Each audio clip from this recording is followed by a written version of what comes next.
हर पल की खबर पर हमारी नजर 7 भारत न्यूज के साथ। नमस्कार, मैं हूं प्रीति शुक्ला, 7 भारत न्यूज संवाददाता। हर पल की खबर पर हमारी नजर। हमारे चैनल 7 भारत न्यूज को शेयर करें, लाइक करें, सब्सक्राइब करें, बेल आइकन प्रेस करना ना भूलें। क्या सीएम योगी की राजा भैया से गुपचुप बात हो रही है? फोन पर ही बनता है प्लान या हो रही है बड़ी तैयारी? कुंडा की धरती योगी को दिल्ली तक पहुंचाने में निभाएगी भूमिका। सुनिए इनसाइड स्टोरी, कैसे बदली जा रही है कहानी। पंडित धीरेन्द्र शास्त्री से लेकर देवकी नंदन ठाकुर तक योगी की टीम में आए एक से बढ़कर एक संत। एक राजा को सौंपी गई है बड़ी जिम्मेदारी। राजा भैया का नाम कितना बड़ा हो चुका है, ये किसी से छिपा है क्या? कभी कुंडा के राजा के नाम से मशहूर राजा भैया का कद हर सरकार में ऐसा रहा है। जहां कभी उनके बिना कल्याण सिंह की सरकार नहीं बनी, तो कभी राजा भैया की बगावत की वजह से मायावती की सरकार गिर जाती है।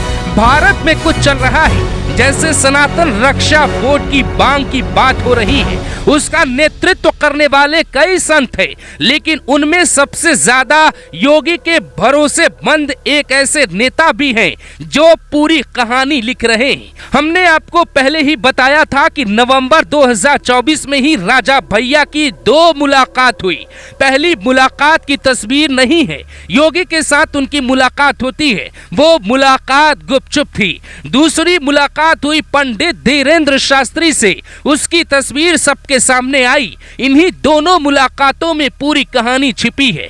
लोकसभा चुनाव में बीजेपी की हार के बाद से योगी आदित्यनाथ फिर से अपनी टीम तैयार करने में जुटे हैं। साल 2002 की तरह योगी 2024 में ठीक हिंदू युवा वाहिनी वाली प्रयोग करते दिखाई दे रहे हैं। दरअसल जैसे अयोध्या को लीड नरेंद्र मोदी ने किया, ठीक वैसे ही योगी सनातन रक्षा बोर्ड को लीड कर सकते हैं और यूपी में राजा भैया विधानसभा के भीतर उस कानून की मांग कर सकते हैं। सूत्र कहते हैं कि राजा भैया और योगी के बीच मुलाकात में कुछ मुद्दों पे बात हुई है। सदन के भीतर सनातन रक्षा बोर्ड की मांग की जानी चाहिए। जो संत धर्म संसद से मांग कर रहे हैं, वो मांग सरकार के लोग सदन में कर सकते हैं। बीजेपी को लोकसभा और विधानसभा में पूर्वांचल में भारी नुकसान होता है, तो पूर्वांचल में जातियों को एक करने पे जोर दिया जाएगा। कहते हैं कि मुलाकात में ये तक बात हुई कि यूपी में एक महासम्मेलन होगा जिसमें देश के टॉप संतों को बुलाया जा सकता है।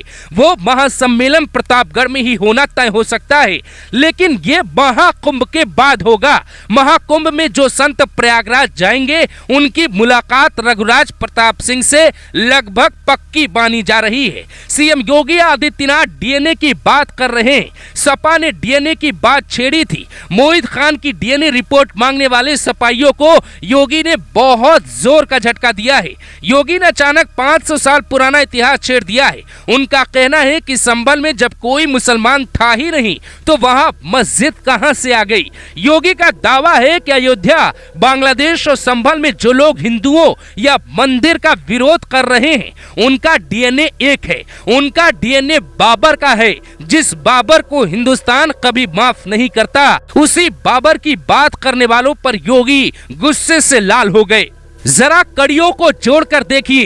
राजा भैया 7वीं बार से विधायक हैं। वो सरकार में मंत्री बनने के बजाय बड़ी जिम्मेदारी क्यों निभाने जा रहे हैं? संतों को एक करने की जिम्मेदारी उनको क्यों दी गई है?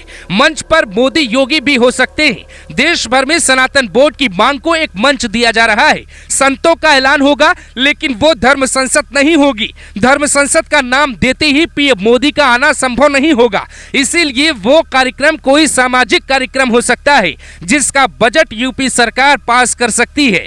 मैनेज राजा भैया करते देखे जा सकते हैं। पूर्वांचल की धरती का योगदान देश की सियासत में काफी रहा है। यहाँ तक कि पीएम सीएम पूर्वांचल से भारी संख्या में निकले। भारत जब आजाद था, उस वक्त भी पूर्वांचल की भूमिका बड़ी थी। प्रयागराज चंद्रशेखर आजाद की धरती रही, ये सब जानते हैं। पूर्वांचल को ना कोई इग्नोर कर पाया, ना ही कोई इग्नोर कर पाएगा। यहाँ से क्रांति की अलग ऐसी जगती है कि दुनिया सब जानती है। सीधे तौर पे आप कह सकते हैं कि बीजेपी ने पूरा गेम पलट दिया है। समझ समझ लिया है कि कैसे सत्ता में लंबे वक्त तक रहना है। योगी ने भी समझ लिया है कि कैसे दिल्ली तक पहुंचना है।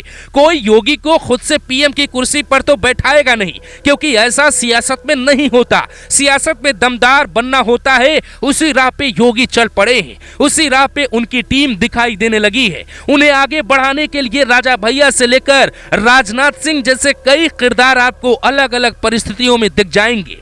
आरएसएस से लेकर हिंदू संगठन के कई लोग लगे हैं, क्योंकि योगी में दम है कि वो भारत की तस्वीर बदल सकते हैं। लेकिन क्रांति की अलख पूर्वांचल की धरती से जलने वाली है, ये बात योगी भी समझ चुके हैं।